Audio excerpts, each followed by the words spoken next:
Bom, pessoal, boa noite a todos. Primeiramente, eu queria deixar claro para todos aqui presentes, agradecer, obviamente, a presença de todos aqui e deixar claro que essa é a minha primeira tentativa. Não vou falar que é uma palestra, mas eu vou dizer que é mais uma troca porque é sempre uma troca de carinho. Quando nós geralmente procuramos um centro ou qualquer tipo de instituição, a gente espera um pouco daquele abraço, né? daquele carinho mínimo que a gente quer tentar reduzir um pouco a nossa dor, um pouco daquele sofrimento, aquela coisa ruim que a gente está passando na nossa vida. E eu acho que só de nós estarmos aqui, de nós tentarmos, chegar e buscar esse auxílio, buscar essa ajuda, a gente já está realmente sendo beneficiado.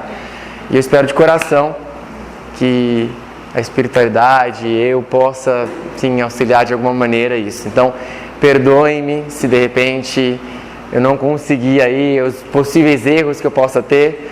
Todo principiante tem, acho que uma colherzinha de chá. Mas eu, de coração, espero, poder falar um pouco aí sobre um tema que é a paciência. Tema difícil. Acho que a gente precisaria de um amigo hoje, o Gilmar até comentou isso numa conversa nossa, que precisaria de uma reencarnação para falar sobre o tema, porque é muita coisa realmente. Mas eu espero e pretendo ser muito breve com esse assunto, ser bem objetivo. Bom, meu nome é Vaelt, eu garanto para vocês que a palestra vai ser bem simples, a única coisa difícil é meu nome, na verdade aqui. É bem complicado, inclusive. Eu conheci aí o irmão Jerônimo desde a época da mocidade. A gente fez um trabalho muito legal aqui juntos, participei do grupo de mocidades. O Leandro, que estava aqui, participou. A gente chegou a ter quase 30 jovens aqui atuando pela doutrina, foi muito legal. E, enfim, tive essa oportunidade de falar sobre esse tema no Evangelho segundo o Espiritismo, que aconteceu lá em casa. O pessoal estava reunido e aí a Conceição me convidou, né, para poder falar um pouquinho sobre esse tema. Bom, eu inicio com uma passagem do Novo Testamento que Jesus fala: não vos inquieteis, pois pelo dia de amanhã, porque o dia de amanhã cuidará de si mesmo. Bom, essa frase ela já dá um pouquinho do direcionamento que a gente está esperando trazer aqui para vocês. Jesus, obviamente, na perfeição dele, na coisa sublime dele, ele usa um termo, uma palavra perfeita: inquieteis. Por que inquieteis? Inquietar é uma coisa que já define muito dessa frase. A gente fica bastante inquieto com o que, mais ou menos? A gente fica inquieto quando a gente tem uma busca descabida, às vezes, ou uma busca frenética por algo.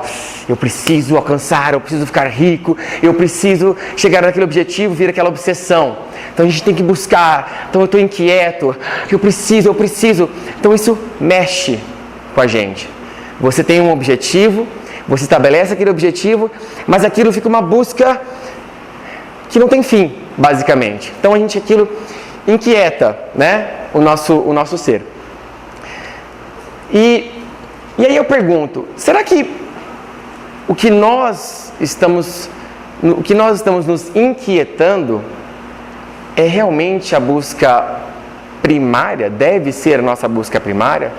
Será que aquilo que nós estamos realmente indo atrás e colocando toda a nossa energia é aquilo que está nos completando espiritualmente?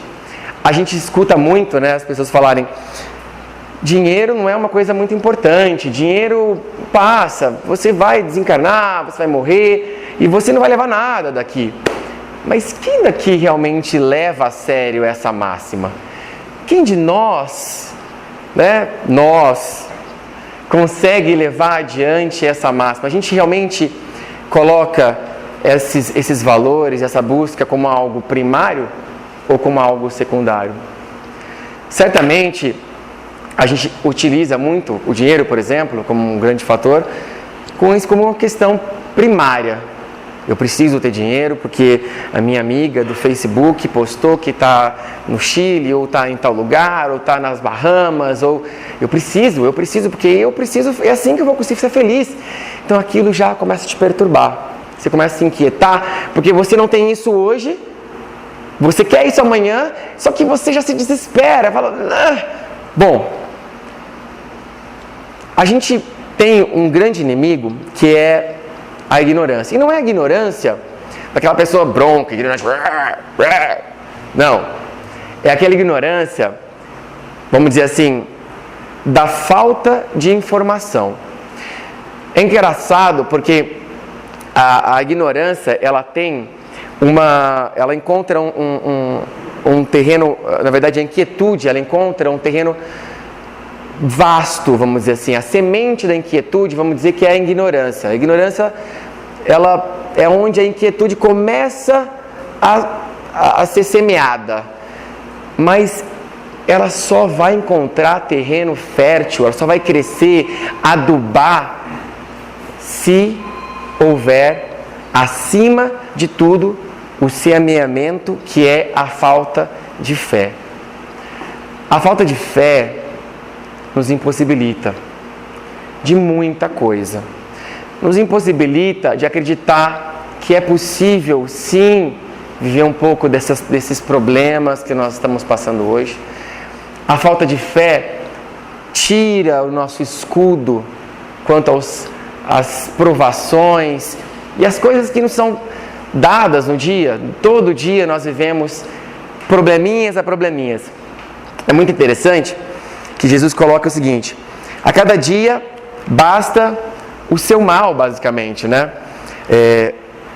Jesus, ao colocar que a cada dia basta o seu mal, ele quer dizer que nós precisamos nos concentrar nos problemas reais da nossa vida. Quais são os problemas reais da sua vida, da nossa vida? Nós já paramos para fazer esse tipo de raciocínio? À noite, quando a gente vai, dormir, antes de dormir, fazer a nossa prece, geralmente é um horário que todo mundo lembra, porque desde criança a gente fala, a mãe fala, antes de dormir faz prece, reza, né? Nesse momento você faz uma análise, né? Chico falava muito sobre isso, eu acho muito legal, que ele falava que toda noite antes de dormir, ele pensava sobre o que ele tinha feito no dia, e às vezes ele ficava triste.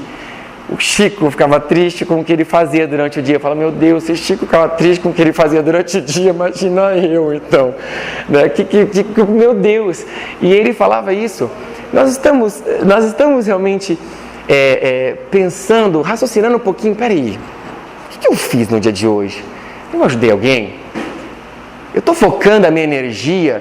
Eu estou ficando inquieto, desprendendo a minha energia naquilo que realmente tem valor para a nossa vida? Então, esses são pensamentos que, se a gente começar a fazer um exercício diário, antes de dormir, junto com a nossa prece, pensar, o que eu fiz no dia de hoje? Eu posso garantir, começa a aparecer tantas ideias boas, tantas elucidações, uma clareza de pensamento. É um exercício que é interessante você, de repente, se levar a sério, porque você vai começar a fazer uma autoanálise. Ver como é que você está se comportando perante as pessoas. Tem uma frase muito legal também, que eu queria citar para vocês, do Evangelho segundo o Espiritismo, na página 127, que ele fala sobre paciência em específico, que ele fala assim: sede pacientes, a paciência é também uma caridade, e deveis praticar a lei da caridade ensinada pelo Cristo, enviado de Deus. A caridade, que consiste na esmola dada aos pobres, é a mais fácil das caridades. Mas há uma bem mais penosa e, consequentemente, mais meritória, que traz mais mérito: perdoar àqueles que Deus colocou sobre o nosso caminho para serem os instrumentos do nosso sofrimento e colocar a nossa paciência à prova. Aí a gente para e pensa, peraí, eu vou ter que ter paciência com aquela pessoa que me atazana o dia inteiro, que eu chego de manhã e vou falar bom dia, ela fala, bom dia. Vai falar, vai ser esbarra nela, a pessoa fala, Nossa Senhora. Eu vou ter paciência com essa pessoa, ou eu vou ter paciência com aquela... Eu devo ter paciência com aquela pessoa que está na minha família, de repente um irmão, uma irmã, um pai, uma mãe, um filho, que está trazendo, de repente, tanto desgosto para mim? Sim. Uma vez, numa palestra do professor Rodrigues, lá no ELUS, eu achei demais assim, a explicação dele, porque a gente, né, os espíritos têm uma coisa que eles pensam sobre a reencarnação, que ele, vou até fazer o mesmo gráfico que ele fez lá na hora, ele fala que as pessoas pensam que a reencarnação é uma coisa linear, né? Então você está aqui, você nasce, cresce, morre, aí você nasce de novo, né, reencarnou, morre, reencarnou, morre, Não é automático, esse sistema não funciona automaticamente, não é autômato. Aí ele fez um gráfico, ele fez uma explicação que eu nunca mais esqueci, que achei muito legal. O planejamento reencarnatório, o fluxo de reencarnação, ele funciona mais ou menos dessa maneira.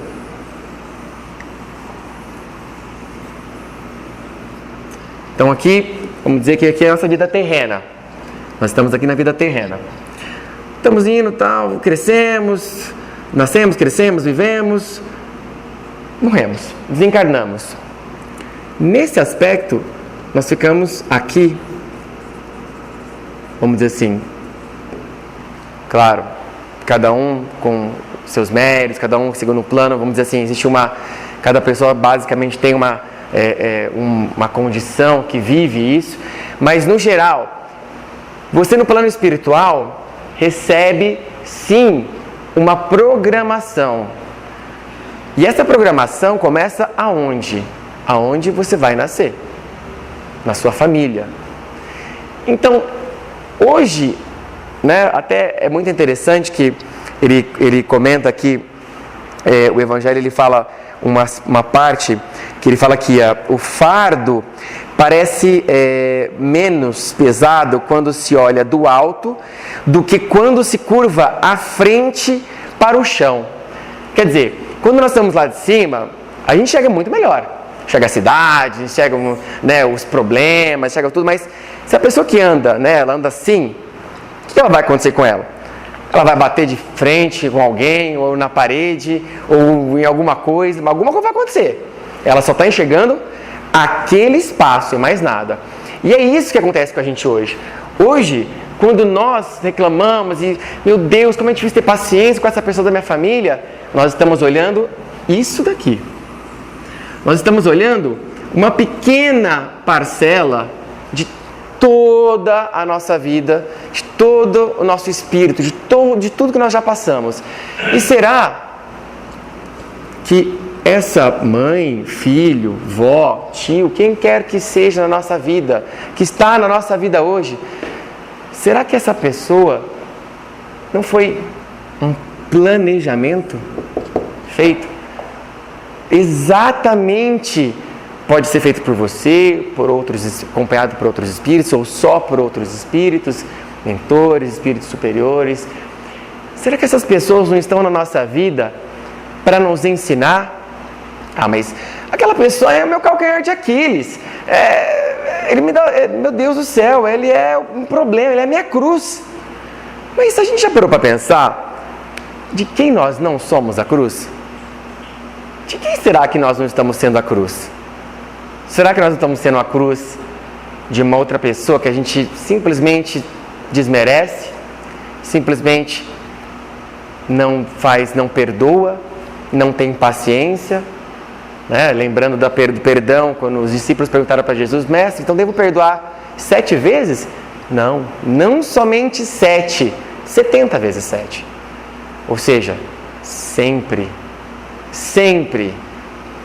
E aí, nós chegamos nessa questão do planejamento familiar exatamente para mostrar uma das vertentes da paciência. Quando a gente começa a olhar que pode ter sido muitas coisas no passado, que podemos inclusive estar nesse momento vivendo isso, para poder reviver, resgatar esse momento, isso vai nos ajudar a crescer. Essas ferramentas são ferramentas divinas que o planejamento reencarnatório nos permite vivenciar para crescer, para que o nosso espírito esteja direcionado àquilo que realmente vale a pena, que é a nossa evolução espiritual. No livro do Chico, psicografia do Chico, pelo Espírito Emmanuel, na página 29, o livro chama-se Meditações Diárias. Ele fala uma coisa muito legal sobre a impaciência. A impaciência é comparável à força negativa que muitas vezes inclina o enfermo para a morte, justamente no dia em que o organismo entra em recuperação para a cura. Quer dizer, a gente está com um problema, a gente gente começa a lutar. Não, eu vou lá, eu sou guerreiro, nós somos guerreiros, vamos lutar, a gente luta. Pum! Bateu o outro, venceu o outro. E passou outro obstáculo, e correu, e deu a maratona, né? Você venceu um monte de desafios na sua vida. Só que você está chegando, vamos supor que você não sabe até onde vai isso. E aí chega um momento que você está assim, meu Deus, eu não aguento mais. Aí qualquer pessoa que se aproxima de você, você já perde a paciência com a pessoa. Chico fala exatamente isso, é no momento, né? Ele comenta aqui que é exatamente, ele inclina o enfermo para a morte justamente no dia em que o organismo entra em recuperação para a cura. Ele coloca com relação a uma doença, mas isso pode ser feito de maneira simbólica para qualquer coisa. No momento em que estava operando dentro de você uma transformação incrível, porque você lutou, porque você foi atrás, e aí você tá para poder superar todas aquelas dificuldades, pum! Você desiste. Perde a paciência, você para com tudo. Então é como, de novo, dando exemplo da semente, né? A gente planta, coloca lá, a semente está germinando ali embaixo da terra. A gente está vendo? Não, ninguém está vendo a semente germinar. Está embaixo da terra lá. Mas o processo está acontecendo. Ele está acontecendo. Ele está sendo germinado. E aí no momento que você fala, isso aqui não vai dar nada não, e pisa em cima e sai e vai embora, aí você vai embora, sai o brotinho. Que era exatamente aquele momento onde nós poderíamos ter tido um pouco mais de paciência. Tem um terceiro aspecto da paciência que eu achei muito interessante também citar, que inclusive é do livro Reforma Íntima Sem Martírio, da Hermance Dufault.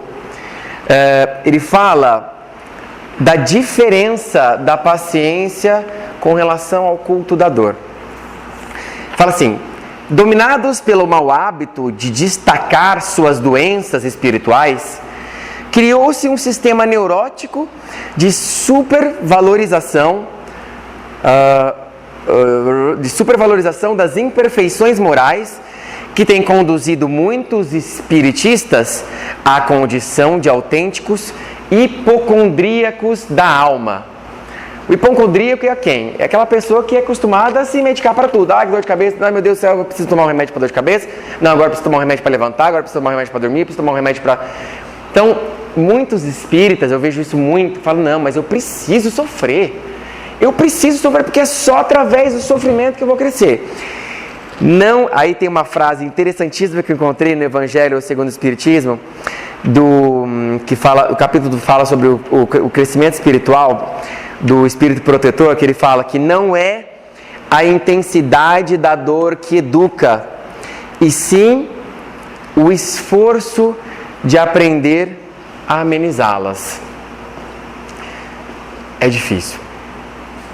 Eu vou até comentar com vocês um dado pessoal, uma coisa que aconteceu na minha vida. Eu morei em Rio Preto até uns 18 anos, mais ou menos. E depois fui para São Paulo, fiz faculdade em São Paulo, e morei lá por quase de 12 a 13 anos, mais ou menos, 12 anos basicamente. Nesses 12 anos que eu vivi em São Paulo, eu tive um único direcionamento, basicamente, por causa da correria do dia a dia, e tudo, eu não consegui mais ir no centro, não consegui mais estudar, eu comecei a esquecer pouco a pouco de Jesus, esquecer dos valores cristãos e comecei a me preocupar com uma coisa única: dinheiro. E os 12 anos meus foram direcionados para isso, para o meu crescimento financeiro. Ao final dos 12 anos, eu realmente tive uma condição muito boa. Tinha uma condição financeira legal, cheguei a ter, um certo conforto até. Só que, vamos dizer assim, do 8º, 9º, 10º ano, 11º ao 12º, eu perdi tudo. Tinha uma posição alta numa empresa, que eu trabalhava das 8 da manhã às 11 da noite, sábado e domingo. Quantas e quantas vezes minha mãe e meu pai, vem pra cá, eu não, tenho trabalho, imagina, Rio Preto, fazer o quê, Rio Preto? Fazer o quê, Rio Preto? Pelo amor de Deus, aqui tem trabalho, aqui eu saio, aqui eu vou num lugar. E me dediquei a isso. No 11º ano, eu perdi o trabalho, por causa da crises internacionais que teve, trabalhava com comércio exterior. Perdi o trabalho, tentei um outro trabalho, não deu certo, o dinheiro que eu investi nesse projeto foi embora. E tudo, absolutamente tudo que eu tentei construir, e eu construí em 11 anos, ele se esvaiu em menos de meses. O resultado? Tive que voltar para Rio Preto. Eu não tinha mais condição. Mãe, pai, tudo bem? Posso voltar para casa? Aí, lógico, meus pais com carinho, claro, filho, vem para casa. Voltei para casa. Foi difícil. Foi muito difícil. Foi difícil demais você poder voltar e ter que não ter mais a sua casa. Só que eu confesso para vocês hoje, gente, eu estou há 1 ano aqui em Rio Preto. Até me arrepio em falar isso. Tem sido o melhor 1 ano e meio da minha vida. Porque nesse 1 ano e meio, eu não sou nenhum modelo de paciência, eu confesso para vocês, né, gente? Mas nesse 1 ano e meio eu comecei a voltar à doutrina, voltar ao estudo do cristianismo, voltar à prática do bem, a tentar fazer um pouco mais de caridade. No começo, tá bom, vamos ajudar, mas aquilo voltava para a prece, e aquilo foi dia a dia, viram como gotinhas, foram iluminando a minha vida. E eu posso dizer para vocês que se eu soubesse disso, eu teria voltado tudo de novo. Voltado até antes, para poder viver esse momento antes. Mas como as coisas têm o seu tempo, eu tenho certeza que isso deveria ter acontecido. Hoje ainda não, vamos dizer assim, não recuperei aquele valor financeiro que eu tinha, mas será que hoje é realmente aquilo que eu quero? Porque hoje eu posso, de repente, às vezes a gente tem uns trabalhos que a gente realiza lá no Centro Ailuz, aos sábados, que é muito interessante, que o pessoal inclusive iniciou, que é muito lindo, que você vai até um Jardim Alvorada, faz um trabalho de levar um pouco de carinho, levar sopa, e o abraço que você tem às vezes das crianças, das pessoas que estão lá, é tão incrível. Eu não tinha esse carinho lá em São Paulo. Então, eu precisei usar da paciência dia a dia, minuto a minuto. Às vezes eu vacilava. Como eu vacilava? Mas eu retomava. Para poder utilizar dessa necessidade de crescer, de tentar ser um pouco melhor. Eu, em especial, tenho muito ainda para crescer, gente. Mas esse exemplo é exatamente para exemplificar o quanto que às vezes nós não entendemos aquilo que está acontecendo na nossa vida. E aí, somente depois de viver aquilo que a gente enxerga.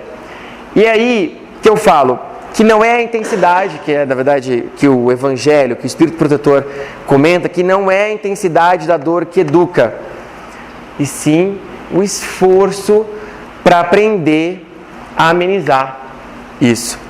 Isso é uma coisa que ficou gravado muito em mim. Bom, a paciência, ela é dita, na verdade, como uma das maiores virtudes que um ser humano pode ter. E ela, não sei se ela é uma das maiores virtudes, mas ela é realmente uma grande virtude. Por quê? Porque ela é um exercício. Como um exercício de tonificação. Para você ficar forte, não adianta, você não vai ir na academia, vão malhar um dia. Billy Arnold Schwarzenegger. Não. A paciência é um exercício. Por isso que ela é uma virtude tão interessante, tão importante. Porque é na sua prática diária que você vai descobrindo caminhos que a sua alma pode percorrer. Caminhos que o seu ser pode transformar e levar adiante. Tem até um texto bem interessante que o nosso amigo Oceander aqui mandou para a gente. Tem um grupo, né, no celular, do WhatsApp, que a gente fica falando coisas muito, muito legais. E tem esse texto que ele mandou, que eu achei muito legal, sobre a história do Lionel Waterman. Falei até para o Oceander que eu iria comentar sobre essa história. Na verdade é sobre a parábola do ferreiro, né? Uma coisa assim, como temperar o aço. Esse Lionel Waterman, eu vou ler aqui para vocês. Ele conta a história do ferreiro, né? Essa parábola, esse cara conta essa parábola, essa passagem do ferreiro, que depois de uma juventude cheia de excessos, decidiu entregar sua alma a Deus. Durante muitos anos trabalhou com afinco, praticou a caridade, mas apesar de toda a sua dedicação, nada parecia dar certo à sua vida. Muito pelo contrário, seus problemas e dívidas acumulavam-se a cada vez mais. Uma bela tarde, um amigo que o visitava e que se compadecia de sua situação difícil, comentou: é realmente muito estranho que justamente depois que você resolveu se tornar um homem temente a Deus, sua vida começou a piorar. Eu não desejo enfraquecer sua fé, meu amigo, mas apesar de toda a sua crença no mundo espiritual, nada tem melhorado. O ferreiro não respondeu imediatamente.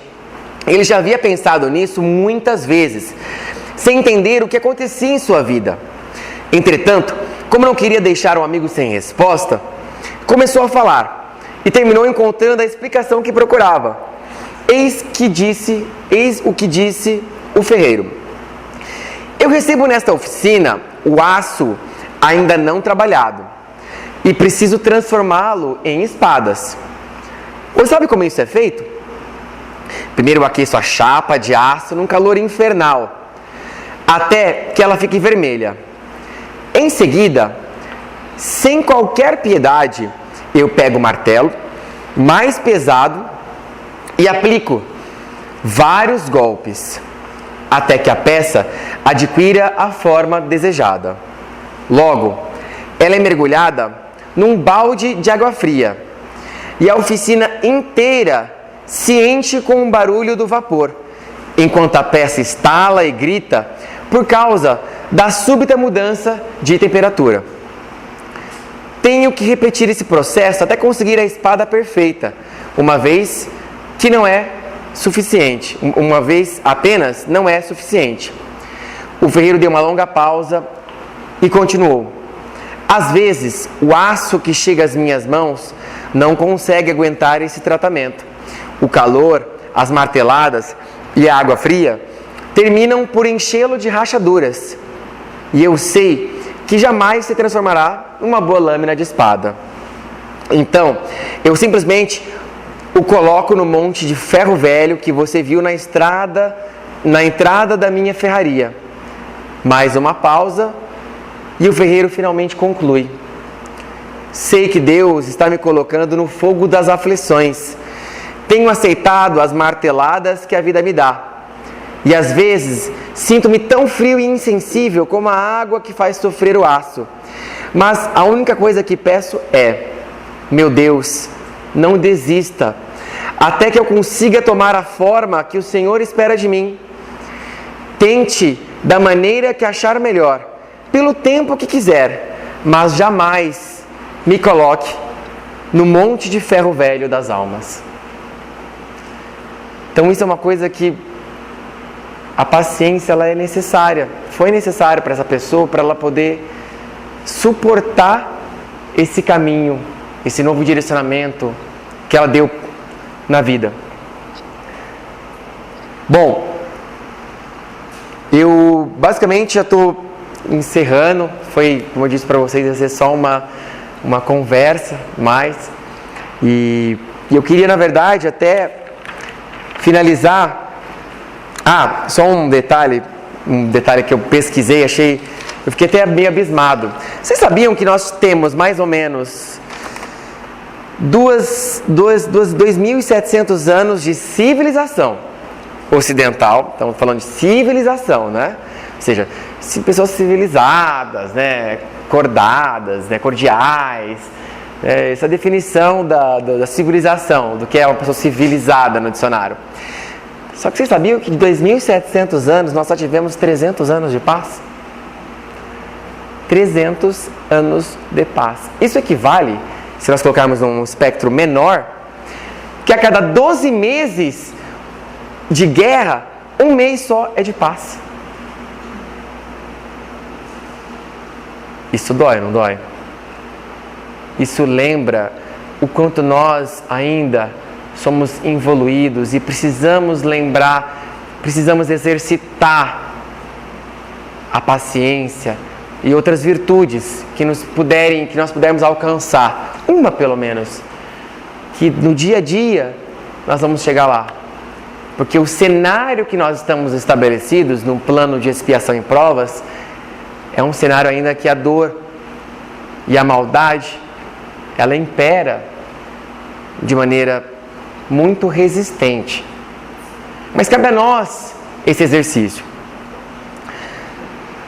Então, para finalizar, eu só vou falar mais uma última historinha, ela é super rápida, que é uma historinha que eu conto lá para as crianças, que a gente vai lá, eu gosto de ficar com as crianças, eu adoro crianças em especial, e eu conto, então eu faço teatro, e as crianças adoram, quase todas sabem, tio, conta a história, tio Júnior, conta a história do beija-flor. Então eu vou contar para vocês a história do beija-flor, que é conhecida, às vezes vocês já devem até ter conhecido essa história. Uma floresta pegava fogo. Fogo! E todos os animais da floresta correndo, desesperados. A girafa correndo, os macacos indo correndo, o leão correndo, todo mundo indo embora, estava pegando fogo na floresta. Aí o leão, o grande rei leão, rei da floresta, lá, indo embora, correndo do fogo, olhou para trás e viu um beija-flor pequenininho, que ia até o lago, longe, pegava com o biquinho minúsculo, gotinhas de água, ia até lá em cima e jogava no fogo. Voltava para o lago, ia, voava e jogava mais uma gotinha. O leão falou, meu Deus, eu como rei, eu preciso mostrar para o beija-flor que o que ele está fazendo está totalmente errado. Beija-flor, vem aqui. Sim, meu rei, o que desejas de mim? Beija-flor, meu amigo, você acha que com esse biquinho, com essa gotinha, você vai fazer o fogo da floresta acabar? O beija-flor parou, pensou e falou, meu rei, você tem toda a razão, não vou fazer com que o fogo acabe. Mas eu estou fazendo a minha parte.